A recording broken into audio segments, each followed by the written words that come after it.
handicap match, and they just got the living daylights kicked out of them.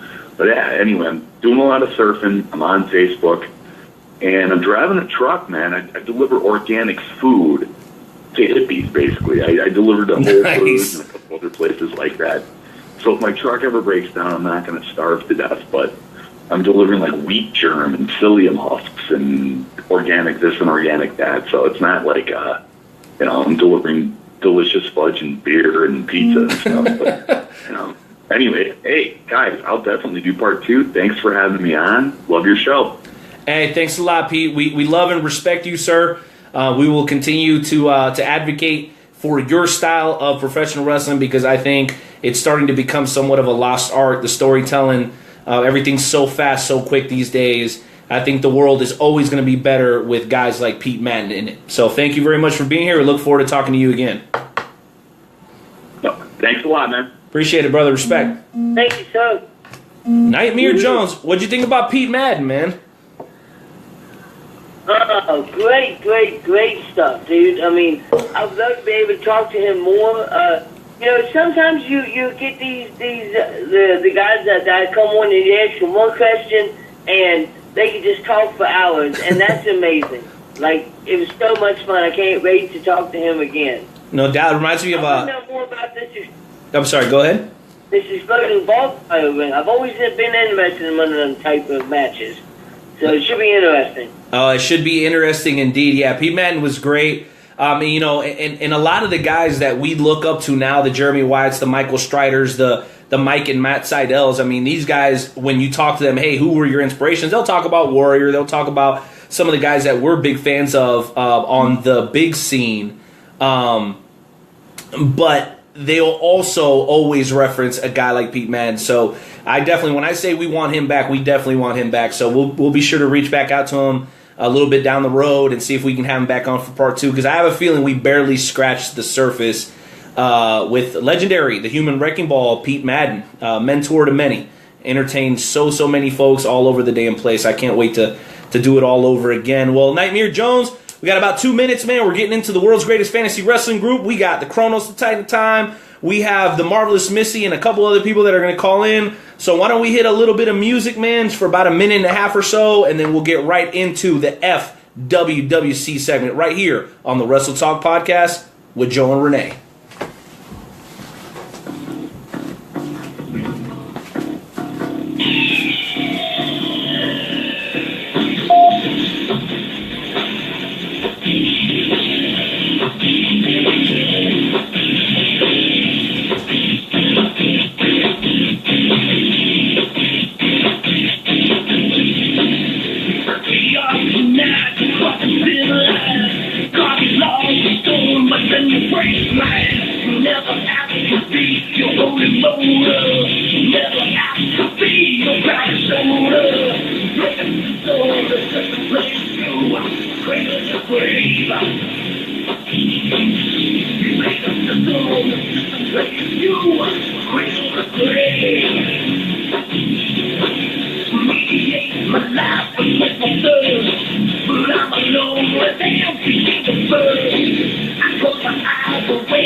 Periscope, thank you for being here. Facebook, this is the second broadcast, part 2. Please tap the screen. Please share. Let people know we're here. Kenny, Kenneth, Marjo, everybody else tuning in, man. Thank you guys. Oh, and by the way, Ricky the Dragon Steamboat is always here, so that's always a plus.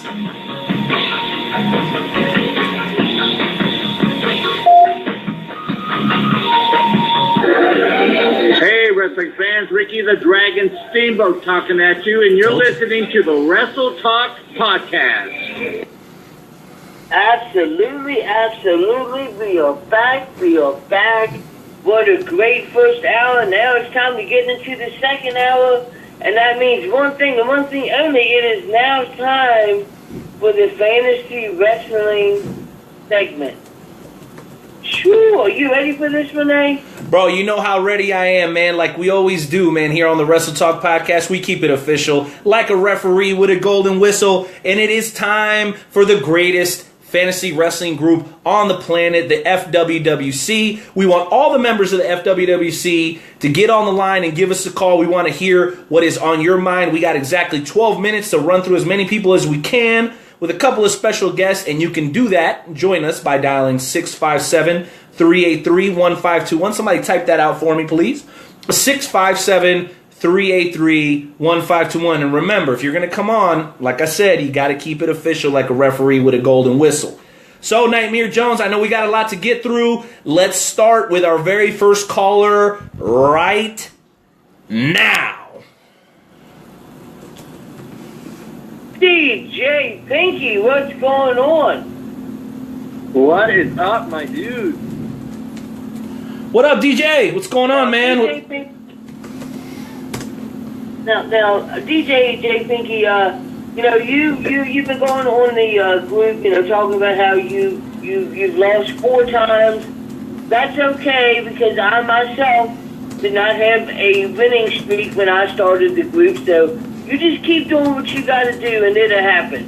Trust me. Yeah, I mean, I'm still super pumped. I'm still super excited. I mean, I still have the fans behind me. I still have, entire arenas chanting DJ Pinky, even though I've come up short 4 times in a row. With the crowd support behind me and with everything going in the right direction, I really believe that my next fight, which it looks like might be against Prince Monty in a rematch, I genuinely believe that now DJ Pinky is going to take over FWWC. Well, let me say this to you, DJ Pinky. I have word right here from the board of directors. Got a message just a few minutes before we started the Wrestle Talk podcast tonight. And again, thank you for calling in. Your match against Prince Monty at FWWC Extreme Rules has been approved, sir. So you are now to take advantage of this opportunity and get off of the schneid and pick up your first W. Are you ready to do that? Man, the BOD grants me this opportunity. I'm stoked. I mean, I'm pumped. This time, I know I'm 0-4, man. But like I said earlier in the video I posted, Prince Monty, I love you, man. I respect you. We had an awesome match. But this time, 0-4 is coming out on top. And you're going to realize, Prince Monty, how hard that 0-4 hit. I'm so pumped. I'm so excited. How about this? 0-4 is no more, according to DJ Pinky. Sir, thank you. You like that? Thanks for calling in. We're moving on to the next caller. Intern Timmy, who's up next? Yeah, let's see. Next we have the man, the myth, the legend, Assad. What's going on? Hey guys, how's it going, everybody? Wait a minute. This isn't Assad. Wait a minute. This is not Assad. I know Assad. He's a good friend of mine. This is El Luchador of Kansas City. Yes, that is correct. I am El Lucha of the Kansas City. There you go. The team captain of the most underdog staple in the group today, Joker's Wild Incorporated.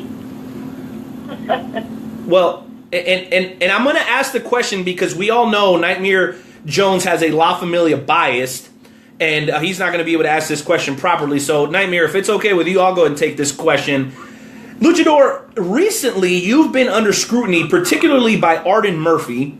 But I think he's not the only one thinking it. Do you think it's okay for you to be immediately recruiting people that have just come into the group that have barely even had their first match? Do you not believe it would be a better idea to let some of these people wet their toe a little bit, get a little bit of a feel for the group before you actually start recruiting them, before they know what they're actually doing? Or do you have really no interest in listening to the opinions of people like Arden Murphy and people that think like him. Yeah, I've got to go with what you said there. I mean, I respect Arden Murphy, but I don't recall getting a memo saying I can't recruit people in the UXT division to my stable. That's for sure. And as I look at the rule books here, there is actually nothing against it. A lot of people would say and dispute the fact that that's somewhat of an unwritten rule. Do you feel like you're taking advantage of kids that just want to be in the in crowd? Do you feel like you're doing that? Oh, yeah, definitely. You are taking advantage, and you don't care, do you? Hey, as long as it brings championship gold to Joker's Wild Incorporated, I'm all good with that. In fact, I'm looking forward to Extreme Rules this Sunday night, especially my newest acquisition, the Lawman and Cowboy Kula taking on the Funky Brothers, or whatever they the Saviors of Funk. The Saviors of Funk. Yeah, Saviors of Funk. Well, they're gonna be funky stinking by the time the Extreme Rules is over. I guess my tag team's gonna move on to take on the Outsiders. Who knows when? Maybe at Money in the Bank. Maybe at SummerSlam. Who knows? And what about Battle Cat? What about Battle Cat and this golden ticket that was awarded to him by the board of directors? What are your thoughts on that? Oh man, I mean, you should have seen the look on his face right before Monday Night Raw. He was so stoked about this opportunity, and believe me, he said it's been a long time since he had championship gold around his waist. I mean, how long has it been since he was U.S. champion or Intercontinental champion? It was a long time ago, and he's definitely looking forward to take down Richard Priest this Sunday night. All right. Well, Luchador, we do appreciate your comments today. We're going to move on to the next caller, and congratulations on all your newfound recruits for Joker's Wild Incorporated. We can't wait to see how this spans out. All right, intern Timmy, who do we got up next? Next we got Big Bill Kenny. What's going on, my friend? What is happening, boys and girls? What's going on, BBK? How's it going? Oh man, just recouping from the loss to NPR the other night. Yeah, you know, that was a tough one, and I have to ask you this question. Since joining La Familia, you've yet to recapture some of the success that you had before joining La Familia. So the question is, do you believe that you were recruited into La Familia to remove you as a threat and as an opposition to La Familia? Or do you feel like you've really been embraced by La Familia and that in the long run it's going to pay off for you? Because the people want to know. Looky here. So, as a competitor, as the redneck incarnate, I have joined La Familia for the long haul, for the long range goals. You know, I'm always looking to the future, and I think with La Familia, yeah, I haven't been as successful as I was. However, I do believe that it will pay off in the long run. All right, and then final question. You're one of the few people who's had an opportunity to team with the legend Big Papa Kurt, a.k.a. Jimbo Slice, and you're even in the fewer class of people who have had a chance to step in the ring with probably the greatest superstar we've ever seen in this group's history, the infamous El Matas Ratas.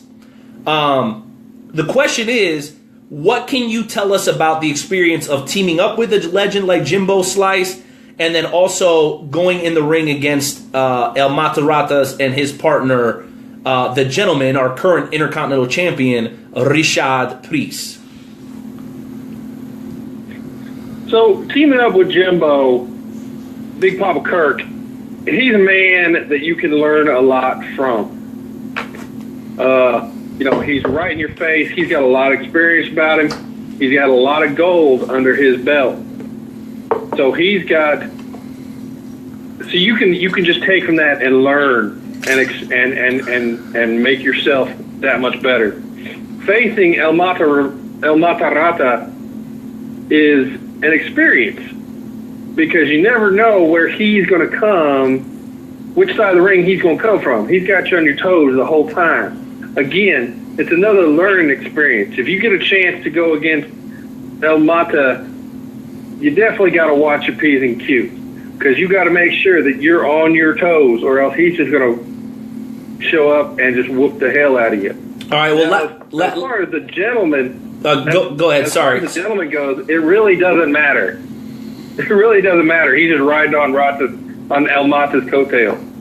Wow. All right, final question for you here, BBK. You yourself, you're a very humble man, and I think people respect that about you. That's why you respect a lot of the people. That's why everybody in the locker room respects you. You've had quite a few accomplishments. I mean, you're one of the first ever Universe Heavyweight Champions. You were one of... I believe you and your partner Redneck Ray, as the Raging Rednecks, the first ever recognized tag team champions. You're a former Legends champion, a former United States champion. So I know this term gets thrown around a lot, but do you consider yourself to be one of the legendary superstars of the Fantasy Wrestling Worldwide chapter? And that is a yes or no question. Yeah, I would have to say I'm just here. Hard question, but I'm here to get gold. So I would say yes, because I've been around for quite some time. Thank you for your honesty, Big Beer Kenny. We're going to move on to our next caller. Can't wait to see you back in the ring. Maybe as soon as Extreme Rules. Pay attention to your inbox. The BOD may be contacting you very, very soon. All right. Intern Timmy, who do we got up next? Next we have a guy that I'm sure is going to have a lot to say.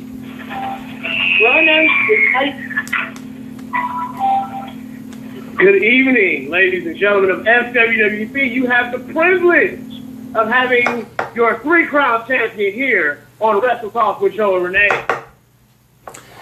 Good evening, Kronos. It is an honor and a pleasure to have you on, and I do want to, out of the respect of time, we do have about 4 minutes.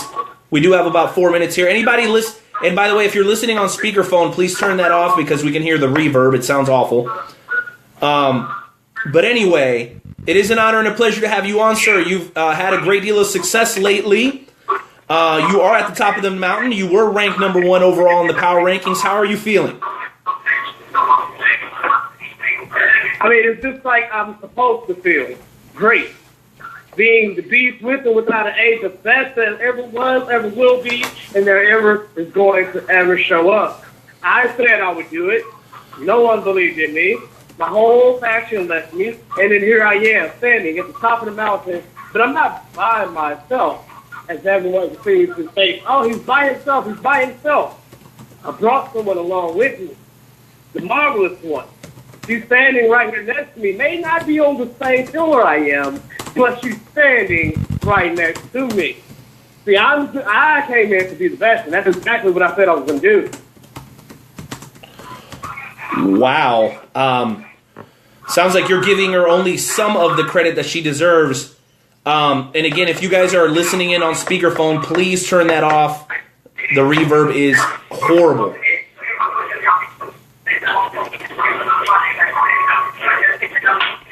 Yeah, that sounds really bad. But Kronos, you have a match against Corbin Slater at Extreme Rules. You will also be defending your tag team championships at Extreme Rules. Are you concerned at all? And what are you doing to prepare? Concerned. concerned. Everyone thinks that I'm supposed to be afraid of Mr. Corbin Slater, who has made the promise to take me apart bit by taking my U.S. championship, by taking my tag team championship. But guess what? What happened? He had an opportunity. Did he make it?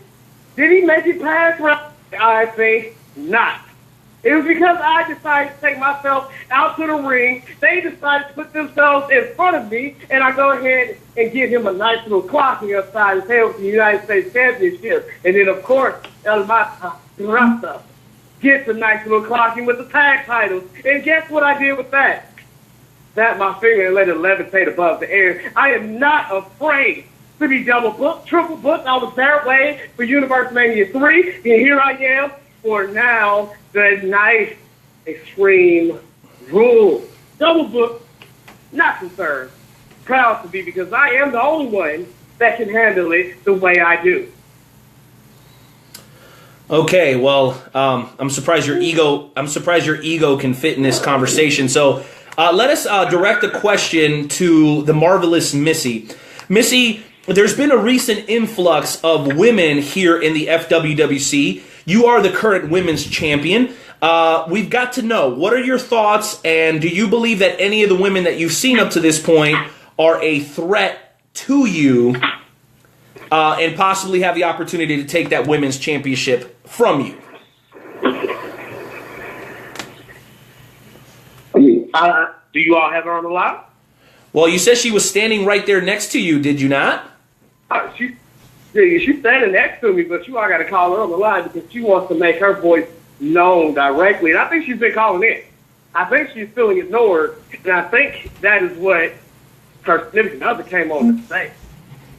She's feeling ignored by the FWWC, by all these pretty new faces. And I mean, hey, they are pretty, but there's no one better than the marvelous one. She retired the Dark Knight. She retired. Okay, well, you want to talk about alternative facts? I have it under pretty good authority that I received, that the board of directors received her letter of resignation immediately after losing her women's championship. But hey, everybody has a different perspective. So, Nightmare Jones, I'm going to have you come in here real quick. We got about 45 seconds left. Do you have a question before we let Mr. Triple Crown Champion get on with his day?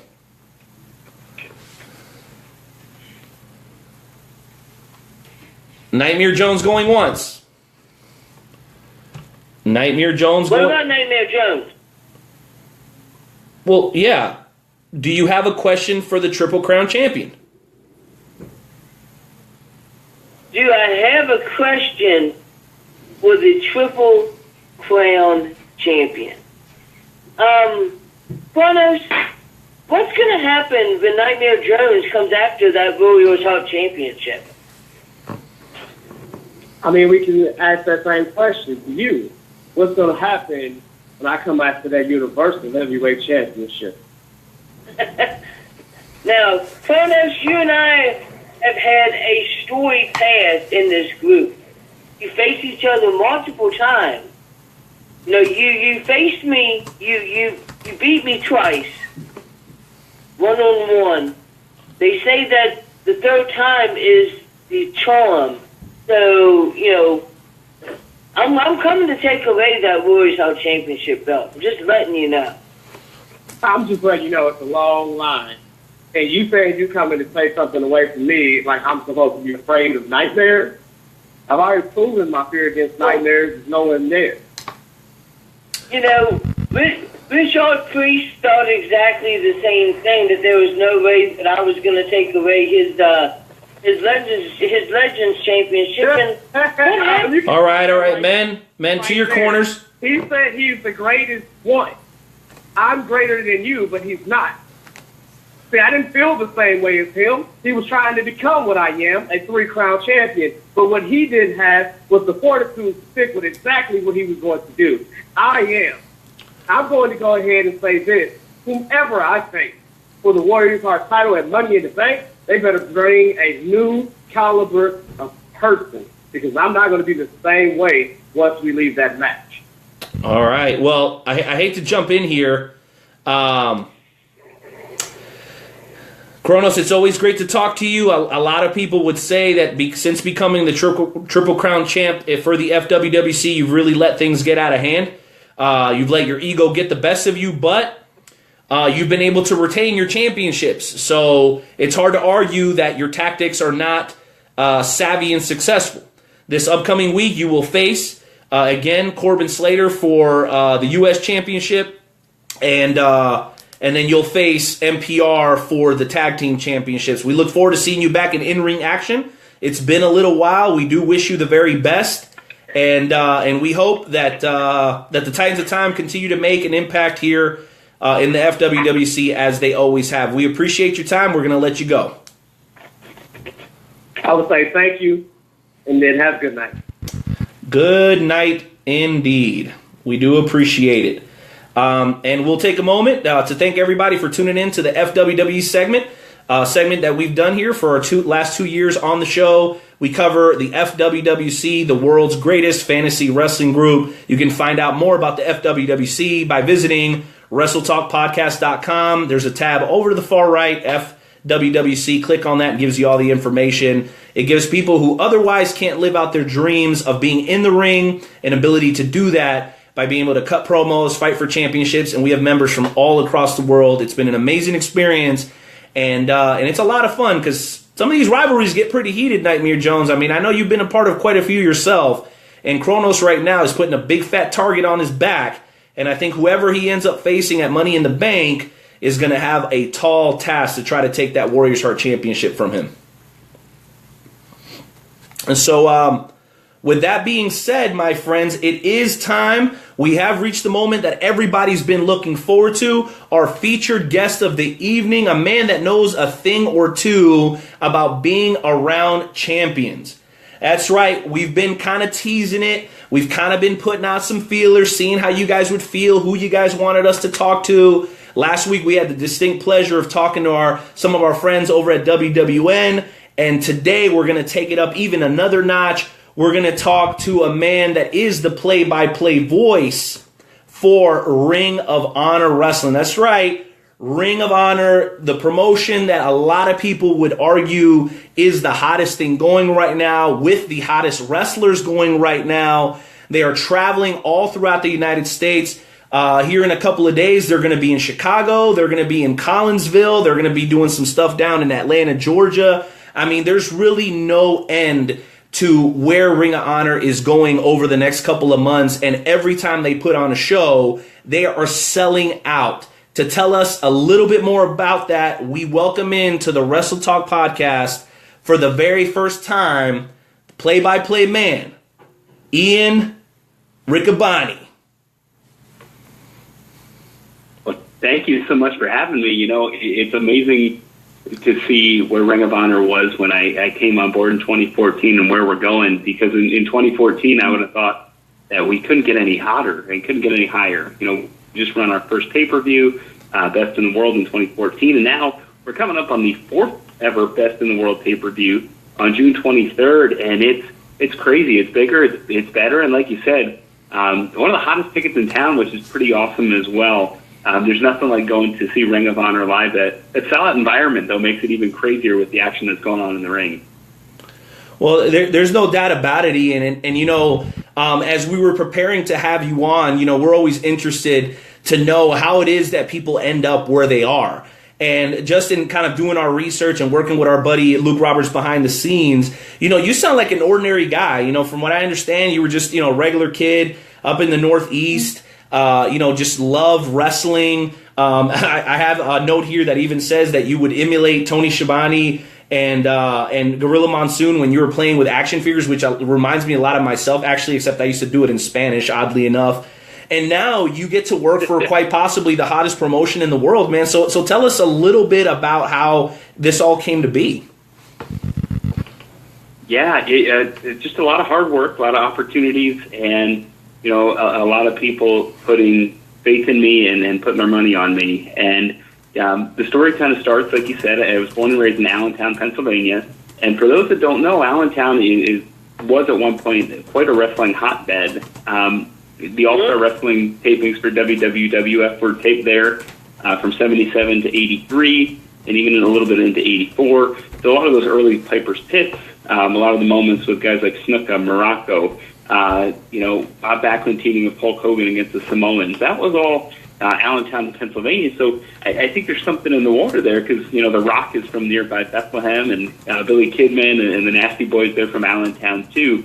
So there's always been kind of wrestling around me. I grew up, I was born in a trailer park, so there's always this conception and perception of wrestling. And so my earliest memory, though, is actually being babysat and having the man and woman that were babysitting me, Pat and Bob Spot, watching professional wrestling and watching WWF.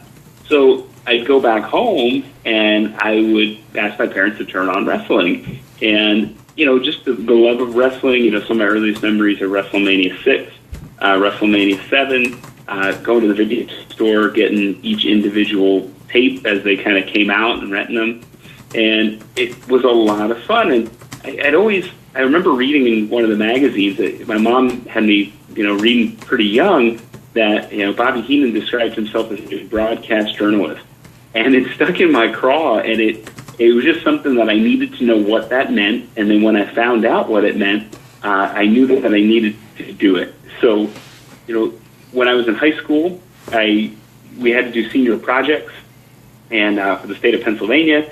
And my high school told me I couldn't do broadcasting, that it was unlikely, that it wouldn't happen, and that I should focus on something more reasonable like a computer programmer.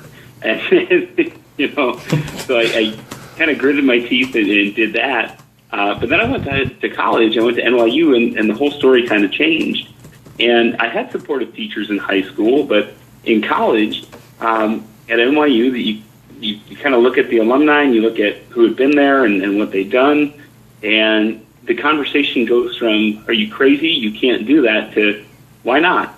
Why not try and do that? So, when I was in college, I tried my hand in different things, whether that was music, whether that was, I was cast on a special with Bill Gates on MTV, and then, it kind of fades away. Real life kicks in, student loans kicks in, but I always kept kind of one foot in the pool. So my best friend from high school started a public access show, and he had worked at WWE, at Conan, at Saturday Night Live, and so he had started a public access show. I was on as kind of his sidekick. I led the house band, and that led to an opportunity to start a baseball show out of a vlog we were doing for our website, PhilliesNation.com. That show turned into a cable show. It got picked up by Comcast Sportsnet.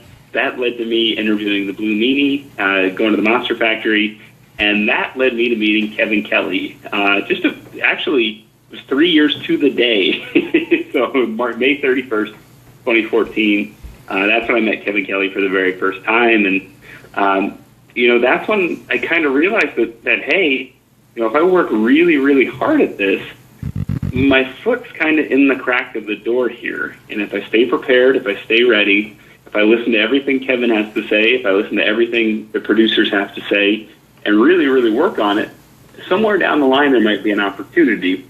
Didn't think it was going to be this quick. I had assumed maybe 10 years, maybe 15 years. I envisioned Ring of Honor to continue to grow, and I envisioned, Kevin being the play-by-play man, the lead announcer. But when opportunity knocks, you gotta kick the door down. So that's kind of how I got here. In February I took over for Kevin, and the best part is I still get to work with Kevin. So he's been a friend, a mentor, a big brother, and I owe a lot to him. He's been very generous with his time, and he's really lived up to the mentor role. Oh, that's cool, man. And I know me and Joe, both being over 30, we remember Kevin from his WWF, WWE days. And, I mean, you want to talk about being under the learning tree. I don't think you could have got a better guy to be under the learning tree from. And much like our first featured guest of the show, Pete Madden, who's a local indie legend, I don't think you'll ever run into somebody that's got anything negative to say about Kevin, because he's just been around the business for so long and always finds a way to treat people the right way. I'm curious, though, being such a young guy in the business, and forgive me for assuming your age, was there any of that, like, come here, young guy, and rookie, and was there any of that, even just jokingly, a little bit of that hazing going on when you first kind of made your way into the promotion? Because, you know, wrestlers are notorious for hazing and pranks and shenanigans like that. Do you have anything like that you might be able to share with our listeners tonight? You know, I was pretty lucky, and I kind of have a baby face, so I'm actually I'm not afraid to share my age. I'm 30, and it's, you know, something that, you know, I guess from my mom still looks very young, and if it wasn't for the gray hair, my dad does as well.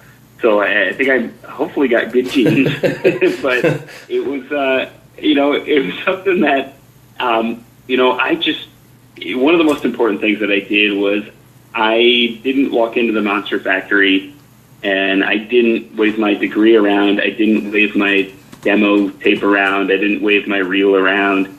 I didn't try and throw my weight around. The first thing I did, and you'll hear Brutal Bob Evans talk about this a lot, is how can I help?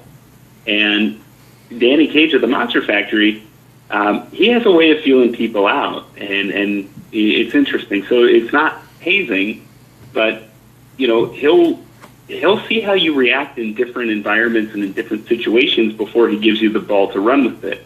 And so, you know, when I first got to the Monster Factory, I asked him, well, hey, if a friend, wink, wink, wanted to, you know, be an announcer or do some interviews or do some content for YouTube, what would my friend have to do? And so he said your friend would come, he'd bring a pressed suit, and he would come, he'd learn how to set up the ring, set up the chairs, set up the ropes, you know, see how we run the show, and then maybe after a few weeks or a few months, your friend can start calling some of the matches.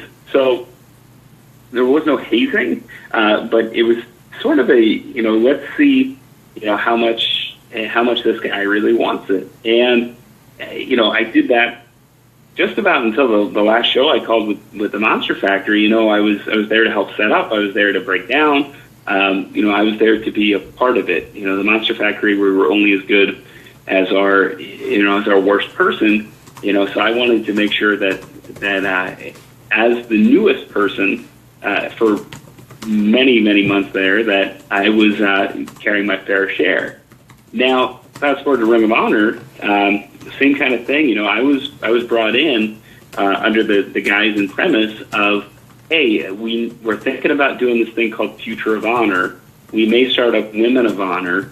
We need somebody separate to kind of take the load off Kevin so that Kevin's voice doesn't explode throughout the night. And so we can just give everybody a break and reset.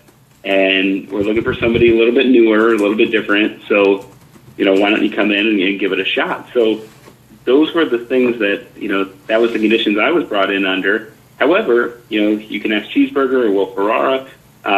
You know, for the first 6 to 8 months, I was one of the first people there to set up. I was one of the last people to leave when we broke down.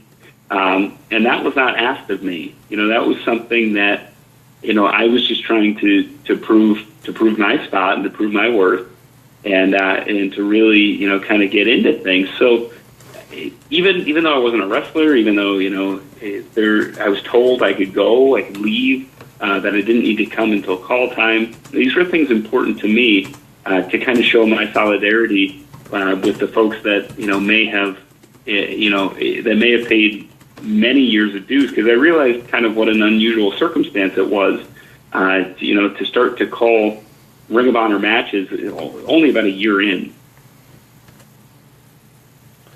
Well, yeah, I mean, that's got to be an experience that I think maybe was somewhat of a dream come true for you. And now I can only imagine you're caught in a bit of a whirlwind, as busy as you guys are.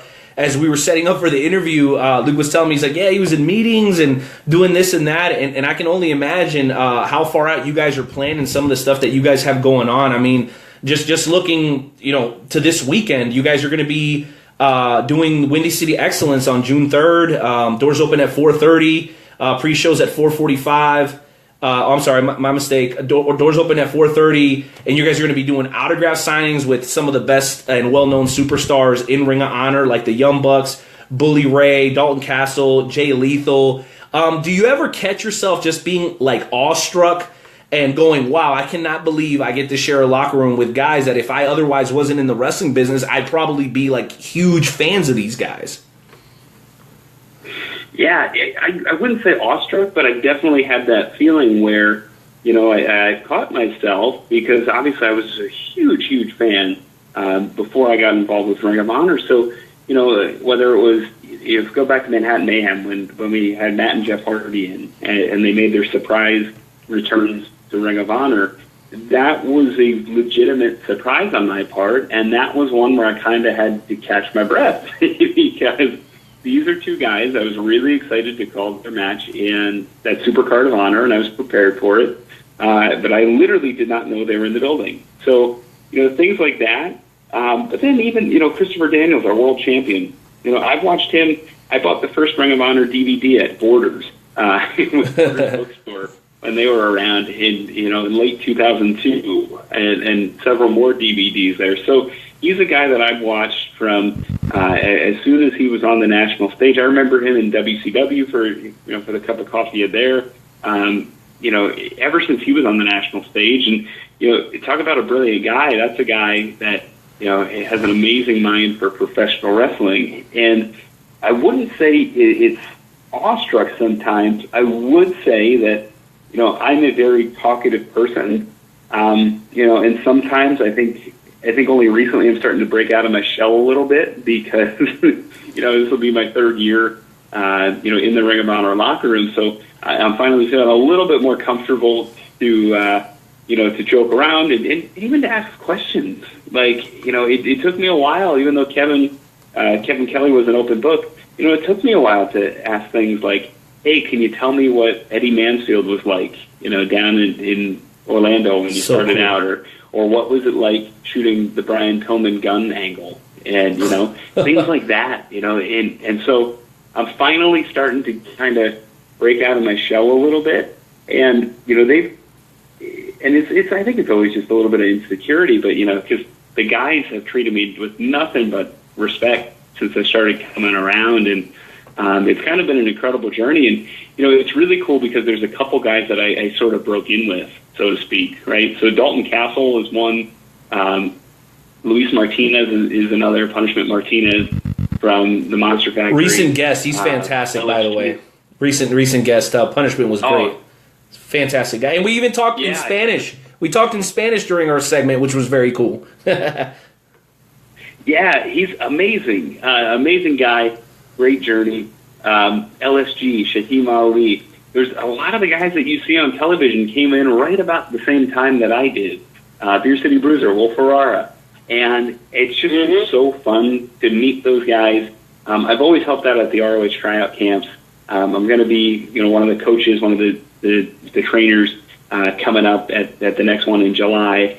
And it's always a lot of fun, but to kind of break in those first couple where I wasn't a coach and I wasn't a trainer, and I was just kind of sitting there trying to absorb everything. It's been such a really fun journey to be with those guys and to see how far everybody's come. So it's really neat, and it speaks to, I think, how Ring of Honor has found talent, identified talent, and then crafted talent in addition to the hard work the guys put in.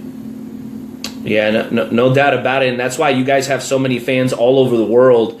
Really from corner to corner. And again, this upcoming Saturday, June 3rd, Windy City Excellence, doors open at 4:30. It's at the Frontier Fieldhouse in Chicago Ridge, Illinois. The bell time is 6 p.m. We already talked a little bit about the autograph signings, but, you're talking about The Addiction versus the Bullet Club. You're talking about Pro Wrestling's Last Real Man, Silas Young versus Bobby Fish. The aforementioned Punishment Martinez versus Jay White, The Rebellion.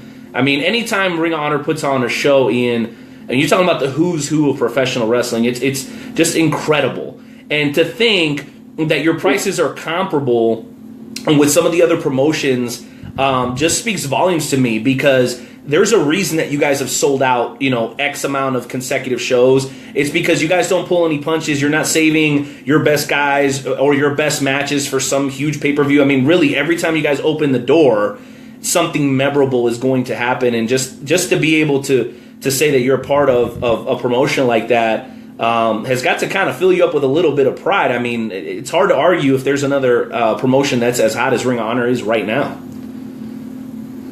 Yeah, pride's a good word. You know, I mentioned before in high school, they told me it wasn't realistic, and you know, maybe they were right. But I've had a lot of people in my life, including Kevin Kelly, including teachers in high school and in college, and my wife, that have been super supportive of it. So to have that support kind of going into as Ring of Honor continues to rise, this will be, hopefully our 7th straight sellout. We have 6 in a row before this.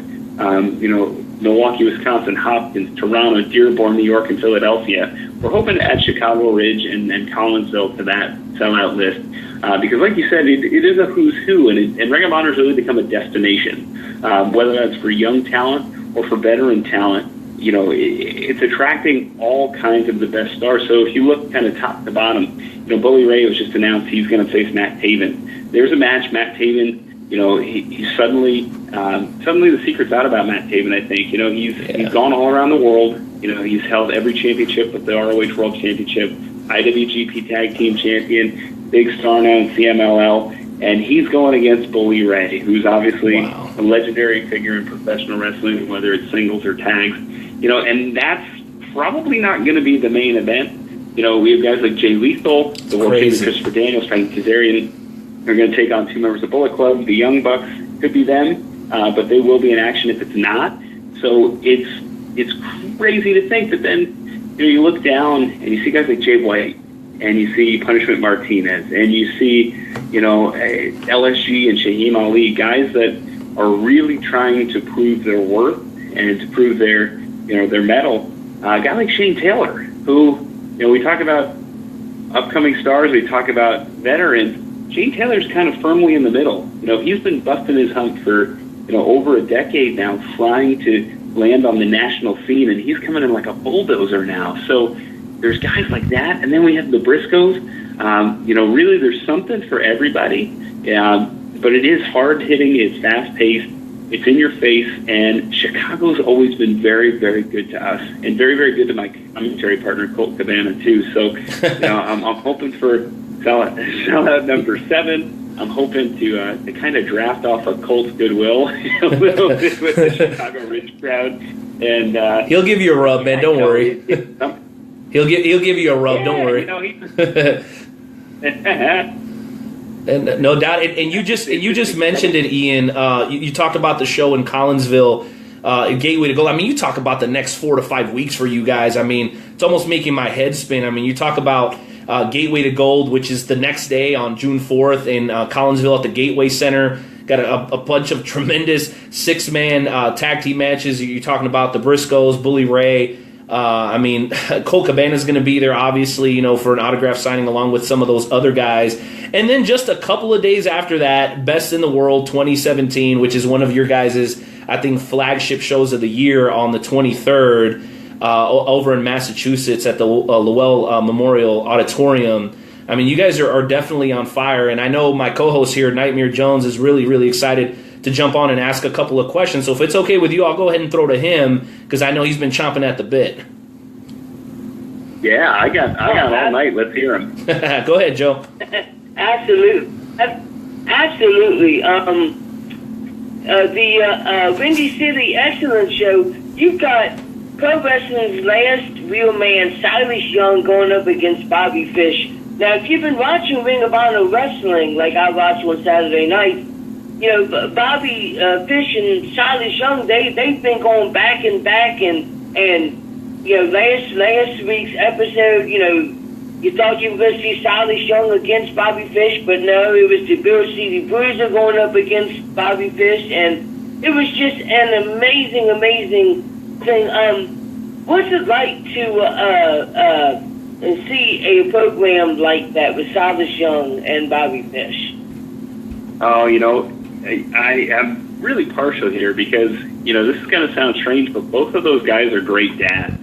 When my That's cool, son man. was born in November, Bobby was the one I turned to, panicked and white-faced, and said, Bobby, am I going to be able to do this? And he said, yeah, you'll be fine. So, Bobby, I love Bobby as a person. I really like Bobby as a friend. And, to see him really ascend to that top place on the card, to be a main event level guy, it has been amazing. But, you look across the ring, and it's sort of a weird mirror image because, the means may be different, but Silas Young has been on that trajectory too. And I had to call a couple of events earlier this year in Dallas and in San Antonio and in New York City with Silas Young, and he's a really great professional wrestler. So we had great chemistry, but I'm really glad that he wasn't assigned the commentary anymore, because this could be the year for Silas Young. Last year he won Tag Wars. He won the Honor Rumble. He was milliseconds away from beating Adam Cole for the ROH World Championship.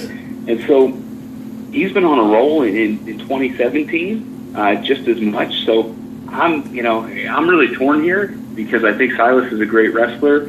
I'm really great friends with Bobby. And, I'm excited to see it, though, because if you remember, if you go back to Supercard of Honor, that's kind of where it started. Bobby came out to let the world know about his contract status. And before we could even hear anything about that, Silas attacked him. So I'm expecting nothing less than a knockdown, drag-out brawl.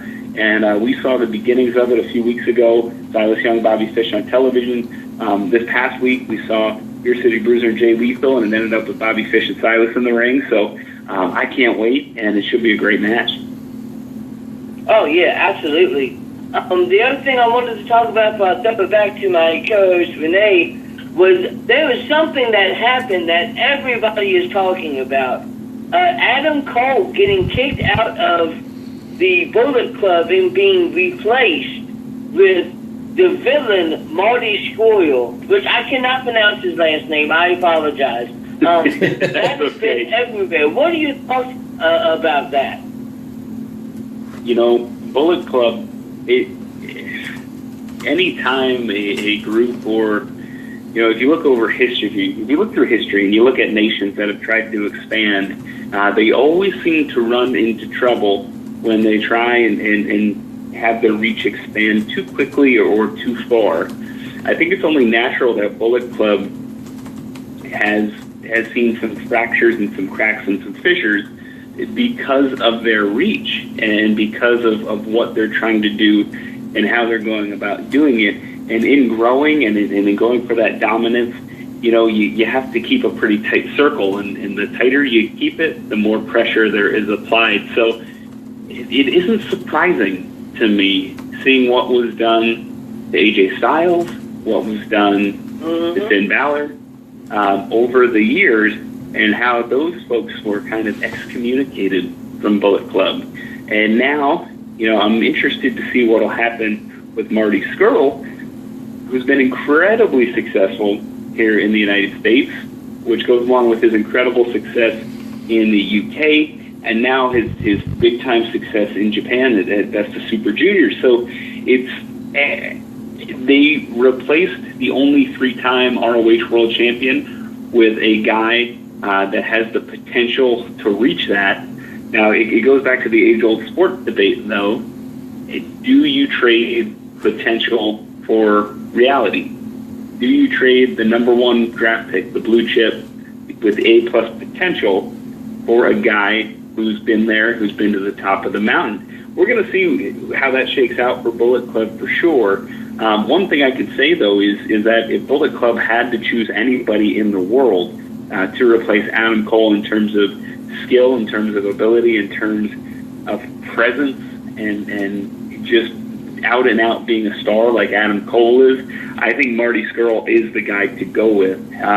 Just an incredible athlete. And it'll be interesting, though, because we've seen how quickly Bullet Club can grow and how quickly they can retract and how quickly they can eat their own. So I don't know. It's always interesting because they always seem to, just as things start rolling along, make some changes. And, guys like Cody, guys like Kenny Omega, and even Marty Scurll, they might want to watch their backs because at some point, the gun could turn on them. Well, that's great insight. And, Joe, those were some great questions. I have one last question for you. It's kind of a two-parter, and then we want to see if you would be willing to join us for a segment we do every single week with everyone that comes on to close out the show, and we call it the Wrestle Talk Podcast Game Show Challenge. Would you be okay with doing that, Ian? Absolutely, of course. All right, cool. So here's the two-part question. Part one comes from one of our loyal listeners, member of the Wrestle Talk family, our buddy Brandon, and he wants to know, and maybe you can and can't shed some light on this, but the question is, how involved will Ring of Honor be in the G1 show that New Japan Pro Wrestling is going to be doing in the States? That's a great question, Brandon. I know New Japan being our partner, they are very helpful in the things we do, whether that's War of the World, whether that's Honor Rising when we head to Japan. I do know that there will be Ring of Honor officials at the G1 and the USA special, and I do know that there will be some Ring of Honor stars competing as well. So it'll be a good mix. The New Japan US Championship was announced back before War of the World kicked off, and you were able to see that championship on pay-per-view. And so we know that Jay Lethal will be in the tournament. We know that Hangman Page will be in the tournament. Two guys that, Jay Lethal's a franchise of ROH, and Hangman Page, a guy that's really made a name for himself in Ring of Honor over the last 4 years. So, even from just a personnel standpoint, Ring of Honor is going to be well represented at those events. We know the Young Bucks will be there as well. And Cody has announced his intentions to be there too. So a lot of, I think you'll see a lot of Ring of Honor stars competing. New Japan actually did put out a list, just remembering on Twitter, of the New Japan stars that'll be there. But, as with the big events that we do with New Japan, being their partner here in the United States, I do know some Ring of Honor officials will be there, for consultative purposes, or just to be there and to help things out. Okay, very cool. We appreciate that insight. And then part two of the question, this one's actually from me. Is it bittersweet to see a guy like Roderick Strong, who a lot of people called Mr. ROH for being there for so long and having so much success there? Is it a little bittersweet to see a guy like that move on and no longer be in the ROH locker room? With a guy like Roderick Strong, incredible wrestler, still one of the very, very, very best in the world, and maybe even getting better if that's even possible. Of course, he held the ROH World Championship, Television Championship, and he's a guy that certainly, if you look through the years, is synonymous and really earned that title of Mr. ROH. But in a way, his success and his continued success to going onto a larger platform validates what we do at Ring of Honor. It validates the talent that we find, the talent we develop, the type of person, which I think is key. There are a lot of great wrestlers, but I think in being a part of the Ring of Honor locker room, you'll notice very quickly there's a type of person that is considerate, that is hardworking, that is honest, that always puts their best foot forward. And a guy like Roddy epitomized that. So it's difficult when you lose a man of that caliber. Finding good wrestlers, as crazy as it sounds, is relatively easy. But I think finding great men and great women becomes more difficult. But to see, the list can include guys like Tommaso Ciampa. If you go even further back, Tyler Black came from Ring of Honor. And, the list can go on and on. Kevin Steen. There are guys that are incredibly talented, that put in, incredible hours of work, logged, just had an amazing work ethic, were honest, they were good people, they worked as hard as they could.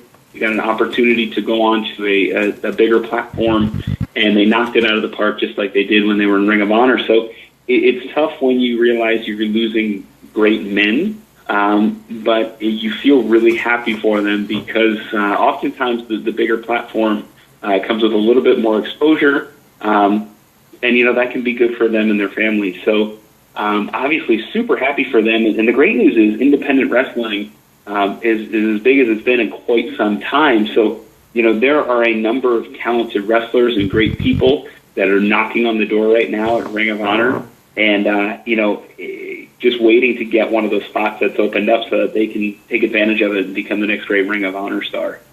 And we will be here along with the members of the Wrestle Talk family to see how that continues to unfold. Only 3 years in, you've obviously established yourself as a mainstay of Ring of Honor. You are the voice. I actually was watching a match a little bit earlier between two women. The Women of Honor are really impressive, and just to hear your excitement for what's going on with Women of Honor just tells me that it's not only the guys that are killing it over there, it's the ladies that are doing it as well. And the energy that you bring to those matches. Scarlett Bordeaux was facing, the name is escaping me right now, but it was a tremendous match, and Scarlett ended up losing by submission. But yeah, just hearing you there, Ian, just kind of gets me excited. I feel like a kid again. Like I always call myself a babe as a fan, and to be able to take it in and listening to somebody like you doing the commentating just makes it that much more entertaining and exciting. So we thank you for that. But now it's time for the Wrestle Talk Podcast Game Show Challenge, where you, sir, get to go against me, the Night Owl, in a little bit of trivia. And usually it's pit in my not in my favor. Nightmare Jones picks the questions. He does the whole deal. So if you're ready, let's get right into it. What do you say? Absolutely. Thank you for the kind words. I appreciated that. Thank you. And I totally mean it, man. Totally heartfelt. All right, intern Timmy, hit that button. Let's hit the music, and let's get into the Wrestle Talk Podcast Game Show Challenge.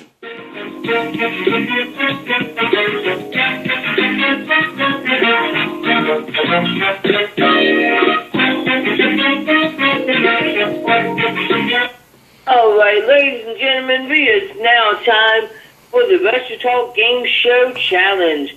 I am Nightmare Jones. Tonight we have Mr. Ian Riccaboni going up against the Night Owl in famous basketball players from the Philadelphia 76ers. The basketball. Wait a minute. Wait. Hold on. See what I'm saying, Ian? Every damn week. Joe, you do this to me every week. Look, I'm a huge basketball fan, but how am I supposed to know specific Philadelphia 76ers? I mean, come on, dude. Ian's from Philadelphia. This is... Oh, man. I'm a season ticket holder so also. What I'm going to do is... Wait a minute. Wait, Joe, stop. Did you hear what he just said? He's a season ticket holder, too. My goodness, I can't get a win. Last time I won was, I faced Paul Orndorff. That was like the last time I won. So let's see how we can do it. Let's go for it, man. Break down the rules and let's get into it, buddy. Okay, so basically what I'm going to do is I'm going to give you a couple clues, and all you have to do is name who this person is. Whoever names the person first gets the point. We're going to go to 3 points, and whoever gets 3 points, the best 2 out of 3 wins. It's pretty simple, right? Sounds good to me. Sounds good. Now, for the sake of clarification, because last week Trevin was mad that you didn't break it, so you'll give the clues, and as soon as we know who you're talking about, we shout it out, right? Is that correct? Yes. So we don't have to wait for the question to be over? No. Okay. You good with that, Ian? Yeah, absolutely. Yeah, that sounds great. All right, let's do it. I got my trunks on. I got my gear. I'm ready to go. All right, so the first gentleman stood at 6'6". He had 11.7 rebounds for his career. He appeared Dr. J. Straight. Dr. J. No. He appeared in 6 straight All-Star games in Philadelphia. He goes by the name of Sir Charles. Charles Barkley. Charles Barkley.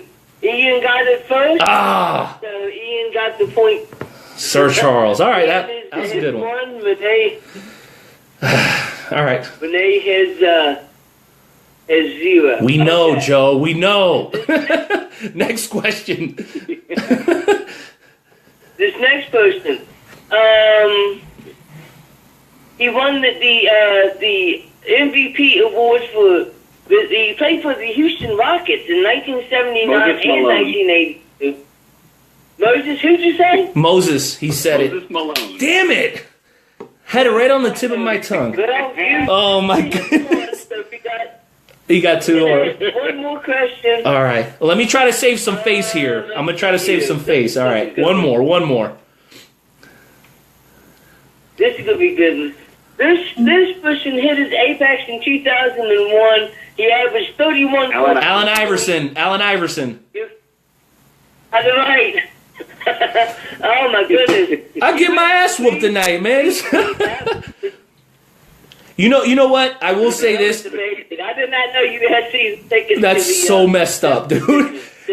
Hey, before you hit the music, because you get victory music, Ian, next time we're doing something on tacos, because when it comes to tacos, I'm a damn expert, okay? Joe, you always set me up, man. Intern Timmy, hit the music, baby. Man, I got my ass whooped. Yes, sir. All I do is win. You can't see it right now, but I'm thumping, guys. I'm kind of dancing too. I can't help it. And they stay there. Oh man, dude, I got swept, dude. I got swept.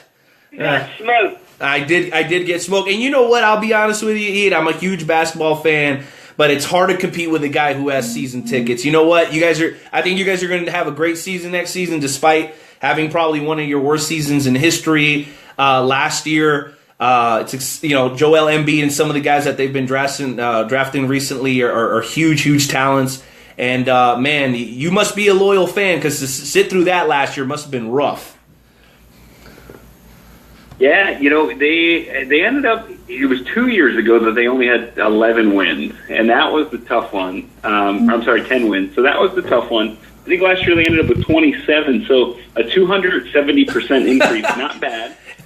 They do that again, they're winning the title, man. Right, at this rate, yeah. I mean, that'd be well over, man, that would almost be 81 wins, wouldn't it? That would be crazy. Yeah, very excited about Ben Simmons, about Joel Embiid. Excited about number 3, whoever they pick up this year at 3. Kind of a mystery, because it kind of falls off after number 1, in my opinion. So I'd be all right with anybody like Monk or Josh Jackson or anybody like that. Hey, let me tell you, pretty close to Lawrence, Kansas here, man. Josh Jackson would be a great pickup, I'll tell you that much. Well, Ian, we want to handle a little bit of business on your way out. Do us a favor, man. Let people know kind of what the deal is with you and Ring of Honor for these these next upcoming shows, and then close out with your personal social media, and we'll get on out of here tonight. Absolutely, yeah, that's right. On Saturday night, you can check us out, Chicago Ridge, Illinois. That is Windy City Excellence. We're at the Chicago Ridge. We're at the Frontier Fieldhouse, the Chicago Ridge. Tickets are moving fast now that we're getting close, and I hate for it to be a situation like Hopkins and Milwaukee, and man, it feels like a broken record, Lakewood and Toronto, where all of a sudden you get to the event, you think you can get tickets there, and nope, they're sold out. So, I go on ROHWrestling.com right now and get tickets, because there's some good tickets still available, but those will move quick. They tend to move very, very quick in the days coming up to the shows. And then the next night, we head to one of my favorite places, Collinsville, Illinois, right across the river from our friends in St. Louis, and that is the Gateway Center. And we're headed there for Gateway to Gold. Going to be some great matchups there, including one that I'm really looking forward to, the Kingdom versus the Young Bucks for the ROH World Tag Team Championships. Collinsville's always been very, very good to us also. We've always had great walk-up crowds there as well.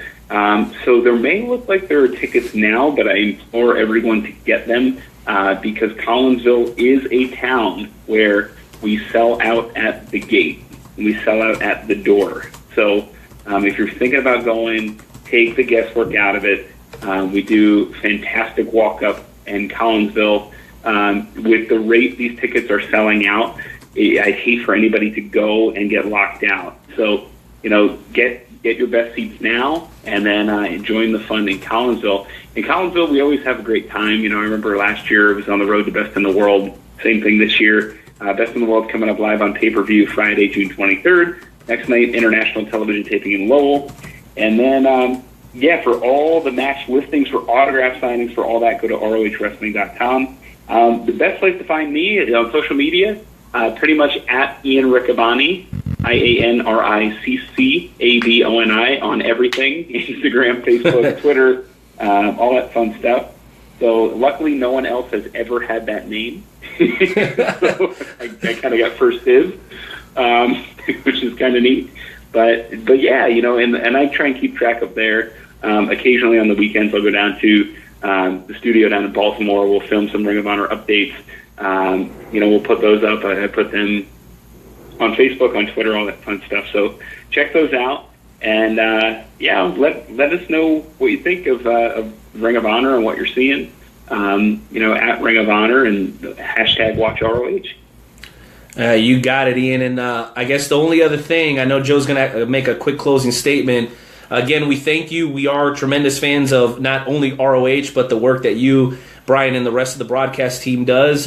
We obviously respectfully would love to ask you to come back some other time and put in a good word for us, man. We had a tremendous interview with Punishment. Now with you, hopefully the ROH guys feel comfortable coming on the Wrestle Talk podcast with Joe and Rene in the future. And honestly, man, look forward to seeing you every Saturday night on the TV show, dude. It's always a blast. Thank you very much. Joe, any thoughts? Just thank you once again for taking time off to come on. We'd love to have you back on, or anybody else from Ring of Honor. It'd be awesome. Absolutely.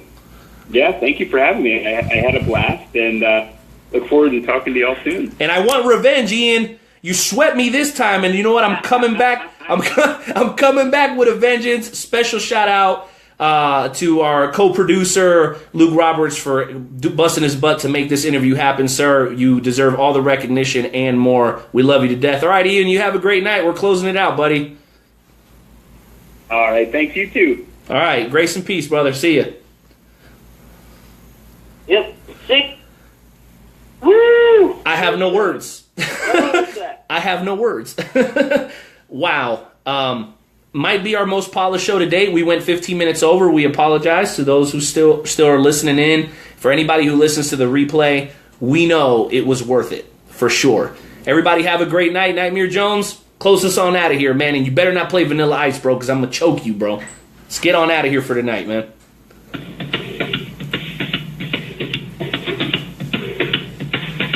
Thank you for using Blog Talk Radio. Peace. Goodbye.